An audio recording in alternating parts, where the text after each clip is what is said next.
Sudipta, AV নিউজে আপনাদের সকলকে স্বাগত। প্রথমেই চোখ রাখবো নিউজ হেডলাইন্সে।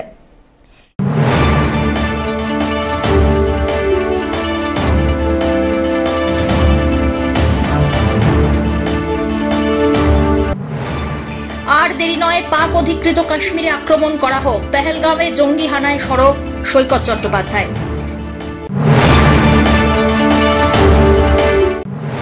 ফের সামনে এলো আইপিএল বেটিং। আইপিএলে বেটিং এর অভিযোগে দুজনকে গ্রেপ্তার করল জলপাইগুড়ি কোতোয়ালি থানার পুলিশ।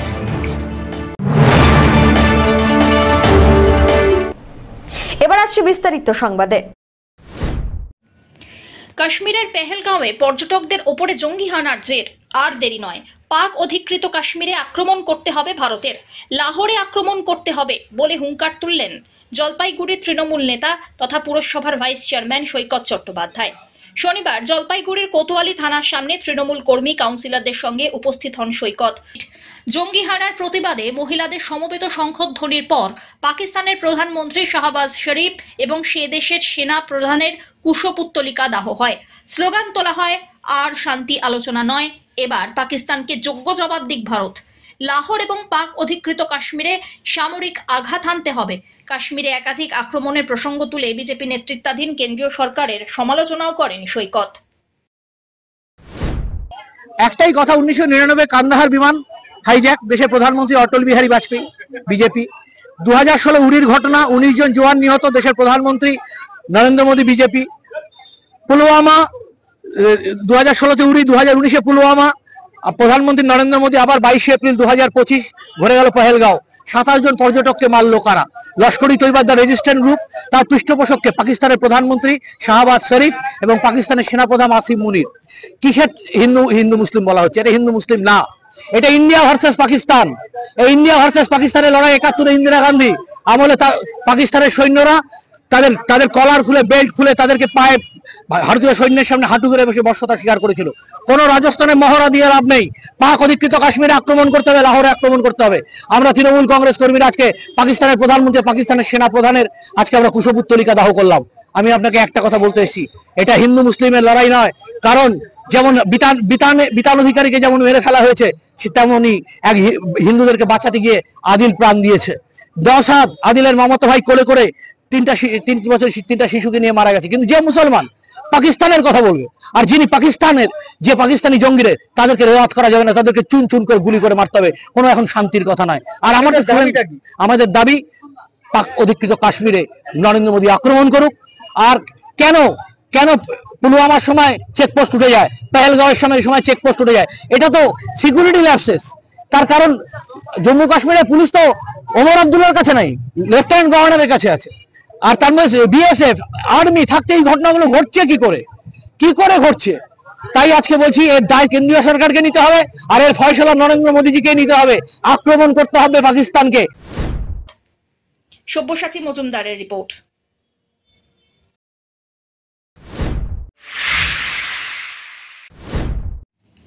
রেল লাইনের ওপরে চলে এলো হাতি, চালকদ্বয়ের তৎপরতায় রক্ষা পেল 4 প্রাণ।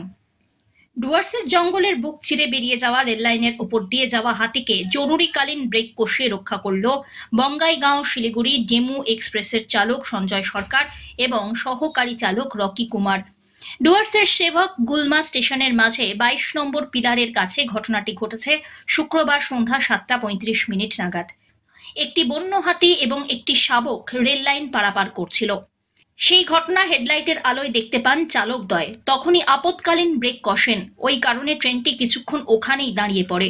এরপরে হাতিটি রেল লাইনের পার করে জঙ্গলের পথ ধরলে ফের ট্রেনটি গন্তব্যের দিকে রওনা দেয়। এদিকে কোনো রকম দুর্ঘটনা না ঘটায় খুশি পরিবেশ প্রেমীরা। ডুয়ার্সের একাধিক জঙ্গলের বুক চিরে বেরিয়ে গিয়েছে রেল লাইন আর রাস্তা। মাঝে মধ্যে সে রাস্তা এবং রেল লাইনের ওপর বন্যপ্রাণী চলে আসে। এমনকি এর আগেও একাধিকবার দুর্ঘটনা ঘটেছে। তেমনি একাধিকবার চালকের তৎপরতায় দুর্ঘটনার হাত থেকে রক্ষা পেয়েছে বন্যপ্রাণ।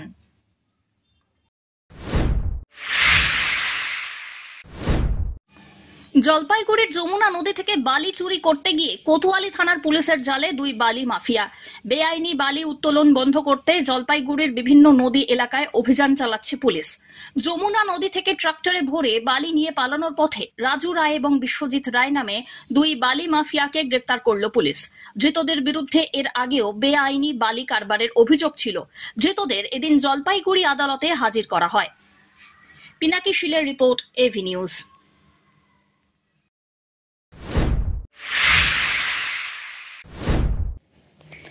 অবৈধভাবে আইপিএল বেটিং এর অভিযোগে দুজনকে গ্রেপ্তার করল জলপাইগুড়ি কোতোয়ালি থানার পুলিশ। ধৃতরা 28 বছরের মিলন সেন এবং 21 বছর বয়সী মৃন্ময় সেনকে গ্রেপ্তার করা হয়। কোতোয়ালি পুলিশের কাছে খবর আসে অবৈধভাবে মোবাইল ফোন অ্যাপ্লিকেশনের মাধ্যমে আইপিএল এর জুয়া চলছে।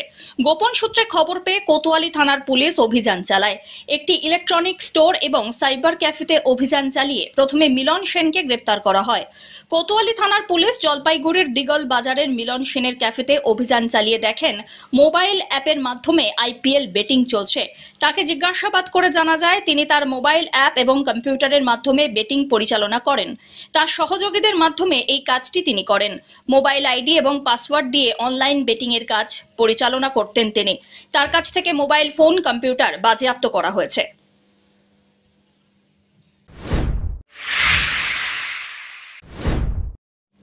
দুর্ঘটনার কবলে এক সাইকেল আরোহী। শনিবার ঘটনাটি ঘটে রাজগঞ্জের করতোয়া এলাকায়। আহত ব্যক্তির নাম জানা যায়নি। স্থানীয় সূত্রে খবর, সাইকেল চালিয়ে করতোয়া এলাকায় ব্যক্তি রাস্তা পার করছিলেন।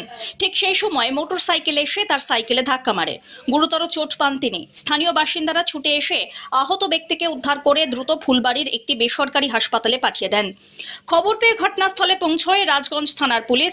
পুলিশ সাইকেলটিকে উদ্ধার করে ঘটনার তদন্ত শুরু করেছে। বাইকে অ্যাক্সিডেন্ট হয়েছে এইটুকুই জানি, আমি ছিলাম না এখানে। আচ্ছা, এখনই আসলাম। সাইকেলে যাচ্ছিল? হ্যাঁ, সাইকেলগুলো ঘোরাচ্ছিল, বাইক এসে মারিয়ে দিচ্ছে। কেমন লাগছে শুনলেন? লাগছে বলে লোকটাকেও দেখিনি, মাথা বলে ফাটে গেছে, রক্ত পড়ছে অনেকটা। এটা কোন জায়গার ঘটনা? এটা করতোয়া। ছেলেটা সাইকেল নিয়ে পার হচ্ছিল? হ্যাঁ। সাইকেলে কি অবস্থা দেখলেন? সাইকেলটা দেখি ভেঙে গেছে। ভালোই ক্ষয়ক্ষতি হচ্ছে। হুম। পুলিশ আসছে? পুলিশ আসছে। নাম টাম জানা গেছে কোথায় বাড়ি কিছু ছেলেটা? মানপাড়া ছেলেটা। রাজগঞ্জ থেকে সুস্মিতা চন্দ্রের রিপোর্ট।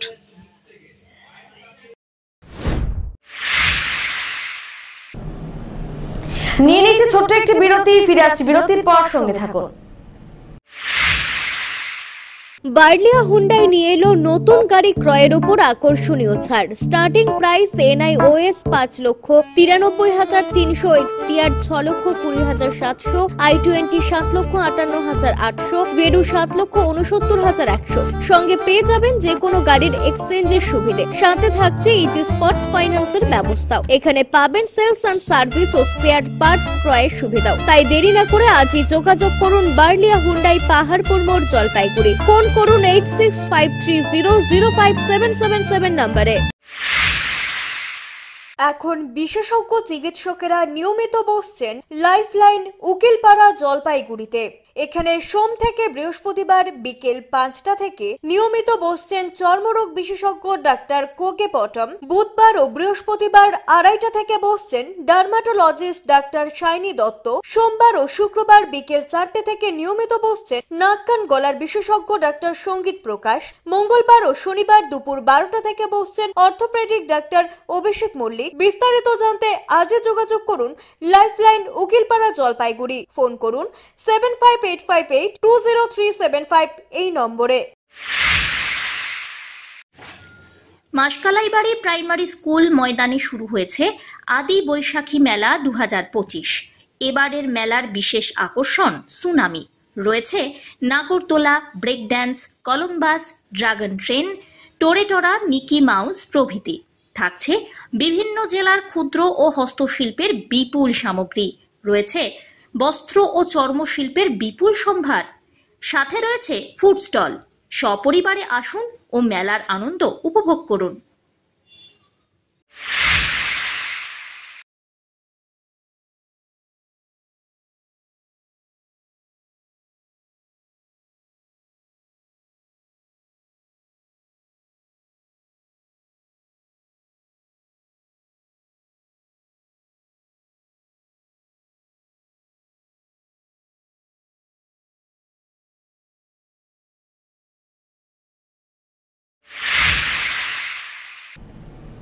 ফিরে এলাম বিরতির পর। বিনামূল্যে চক্ষু পরীক্ষা শিবির অনুষ্ঠিত হলো 24 নম্বর ওয়ার্ড কমিটির উদ্যোগে। শনিবার শিবিরটি অনুষ্ঠিত হয় বিবেকানন্দ পাড়া সংঘমিত্রা ক্লাবে। বিশিষ্ট চিকিৎসকরা এদিনের শিবিরে উপস্থিত থেকে শিবিরটি পরিচালনা করলেন। 24 নম্বর পৌর ওয়ার্ড কমিটির সভাপতি অম্লান মুন্সি জানিয়েছেন, শিবিরে চক্ষু পরীক্ষার পাশাপাশি বিনামূল্যে ওষুধ দেওয়া হচ্ছে। এছাড়াও এদিনের শিবির থেকে যে সমস্ত রোগীদের ছানি অপারেশনের প্রয়োজন রয়েছে তাদেরকেও বিনামূল্যে ছানি অপারেশন করা হবে উদ্যোক্তাদের পক্ষ থেকে। এদিনের শিবিরে ওয়ার্ডের বাসিন্দাদের পাশাপাশি অন্যান্য এলাকার সাধারণ মানুষ উপস্থিত থেকে চক্ষু পরীক্ষা করান। শিবিরে অর্গানাইজেশনের সকল সদস্যরা উপস্থিত ছিলেন বলে জানা গিয়েছে।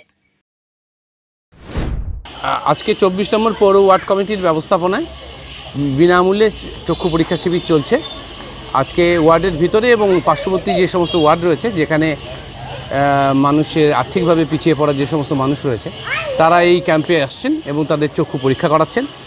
এবং তার পরবর্তী যে চিকিৎসার প্রয়োজন, প্রথমে এখানে পরীক্ষা হবে এবং পরীক্ষার পরে যে সমস্ত চিকিৎসার প্রয়োজন সেগুলোকে ফলো আপ করা হবে এবং তাদের চিকিৎসা সম্পূর্ণ করা হবে এই ক্যাম্পের মাধ্যমে। কারা কারা পরিষেবা নিচ্ছে এই ক্যাম্প থেকে? মূলত 24 নম্বর ওয়ার্ডের মানুষ এখানে রয়েছেন। এছাড়াও 22 নম্বর, 18 নম্বর, 25 নম্বর ওয়ার্ডেরও মানুষ রয়েছেন যারা এই ক্যাম্পে এসে পরিষেবা নিচ্ছেন। সমস্ত ধরনের চিকিৎসা, দেখুন এখানে যাদের অপারেশন করার প্রয়োজন আছে বা অন্য কোনো চিকিৎসার প্রয়োজন আছে, সব চিকিৎসাটাই এখানে হবে।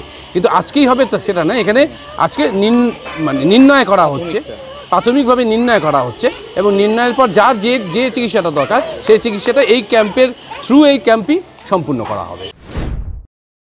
সব্যসাচী মজুমদারের রিপোর্ট, এভি নিউজ।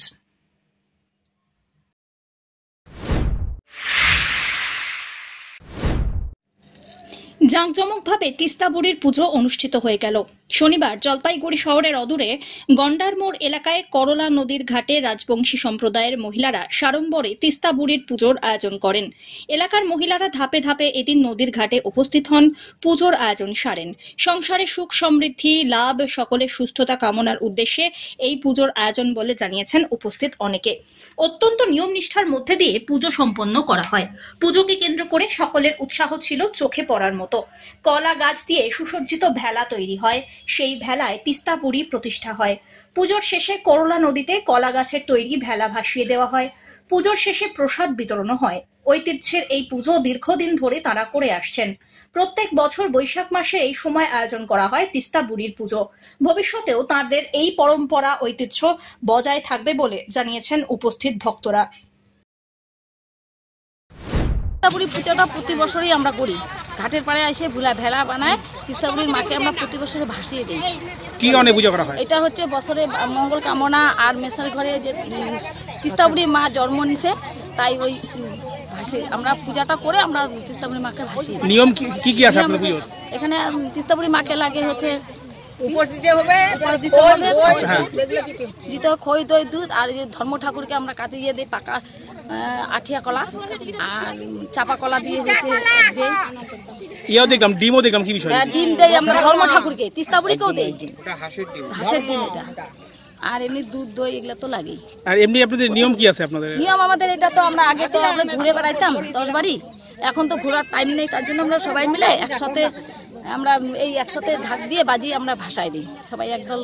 এখন তো আর একদল হয় না, ওই 4-5 দল মিলে একসাথে এই দিনে করে শনিবার কিংবা মঙ্গলবার করে ভাসিয়ে দিই। মানে কি উদ্দেশ্যে এই ধরনের পুজো করা হয়? এটা আমাদের মঙ্গল কামনার জন্য 14 পুরীর আমল থেকে আমাদের এই পূজাটা করে আসে বাবা, মানে ঠাকুর দাদা ঠাকুমার আমলের একটা পূজা। আমরা কি তৈরি করা হয়? এটা কলার ভেলা টাইপের, এটা কি তৈরি? এটা হচ্ছে এক মেছেনার ঘরে হচ্ছে এই মানে মেয়েটা জন্ম নিছে, বুঝছেন, এই তিস্তাবুড়ি, তাই ওকে ওরা ভাসিয়ে দেয়। অন্য মায়ের কোলে যায়, তখন ওই লক্ষণীর মার কোলে যায়, ওখানে ওরা হচ্ছে পূজা করে। আপনারা কোন নদীতে ভাসাবেন? আমরা এই যে কলা নদীতে ভাসিয়ে দেব। সব্যসাচী মজুমদারের রিপোর্ট, এভি নিউজ।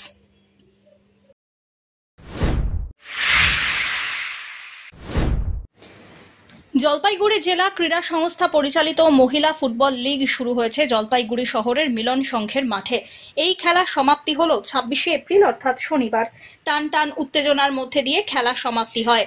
সমাপ্তির দিনে মিলন সংঘ বনাম Ghughudanga sporting and cultural coaching centre সমাপ্তির দিনে মিলন সংঘ বনাম Ghughudanga sporting and cultural coaching সেন্টারের খেলা হয়। এই কদিনে মহিলা ফুটবল লিগে সর্বমোট 32টি গোল হয়। জলপাইগুড়ির জেলা ক্রীড়া সংস্থার ফুটবলের চেয়ারম্যান তাপস কুমার দত্ত জানিয়েছেন, এই লিগে যতগুলি গোল হয়েছে ততগুলি চারা গাছ লাগানো হবে শহরের বিভিন্ন স্থানে। শেষ দিনে জেলা ক্রীড়া সংস্থা পরিচালিত মহিলা ফুটবল লিগে 32টি গোল হয়েছে, তাই 32টি গাছ শহরের বিভিন্ন জায়গায় লাগানো হবে। মিলন সংঘ 0 গোল করে এবং Ghughudanga sporting and cultural centre 3টি গোল করে। মিলন সংঘ 0 গোল করে এবং ঘুঘুডাঙ্গা স্পোর্টিং 3টি গোল করে। Ghughudanga sporting and cultural coaching সেন্টারের হয় 3টি গোল করেন অনিতা রায়। অপরদিকে মিলন সংঘ গোল শূন্য থাকলো। Player of the match Ghughudanga sporting এর অনিতা। টান টান উত্তেজনার মধ্যে দিয়ে শেষ হলো খেলা। এটা খুব আনন্দের ব্যাপার যে জলপাইগুড়ি ডিস্ট্রিক্ট স্পোর্টস অ্যাসোসিয়েশন 1954-এ জন্ম হওয়ার পরে এই প্রথম আমরা মহিলা ফুটবল রেজিস্টার্ড লিগ এবার আমরা করতে পেরেছি।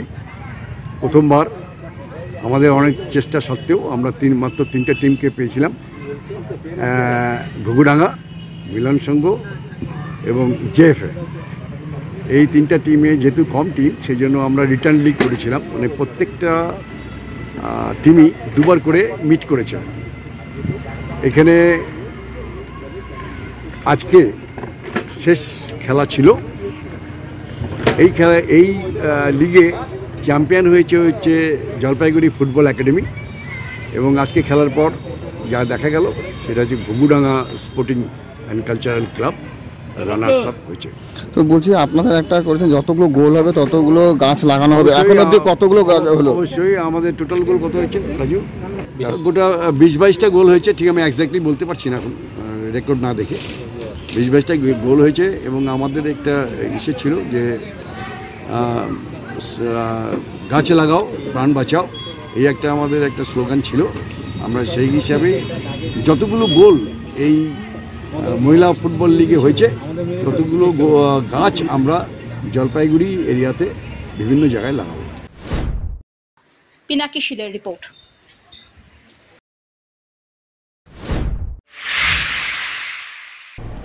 শেষ করবার আগে নিউজ হেডলাইন্স আরো একবার।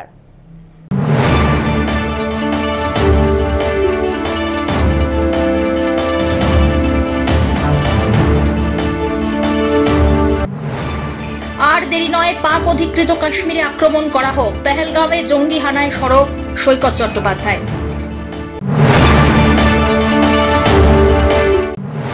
ফের সামনে এলো আইপিএল বেটিং। আইপিএলে বেটিং এর অভিযোগে 2জনকে গ্রেপ্তার করলো জলপাইগুড়ি কোতোয়ালি থানার পুলিশ।